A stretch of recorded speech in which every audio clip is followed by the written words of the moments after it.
अस्सलाम वालेकुम दोस्तों, क्या हाल चाल है भाईजान। टोक्यो ओलंपिक्स लाइव गेम चल रही हैं और नेज़ाबाजी का जो है मुजाहरा किया जा रहा है और पाकिस्तानी एथलीट अरशद नदीम वो भी पार्टिसिपेट कर रहे हैं और उन्होंने पहली अटैम्प्ट में जो है 82 पॉइंट उनकी है जी 40 82.40 मीटर की उन्होंने पहली थ्रो की है।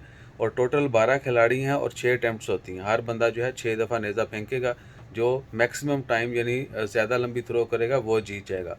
और गोल्ड मेडल के लिए ये रेस है, आज फाइनल है। दुआ करें अल्लाह ताला खैर रखे और अरशद नदीम जो है गोल्ड मेडल हासिल करें। सबसे टॉप पे जो इंडिया के खिलाड़ी जा रहे हैं उनकी थ्रो, पहली थ्रो जो थी 87.3 थी, दूसरी 87.58, यानी काफ़ी इम्प्रूव कर रहे हैं।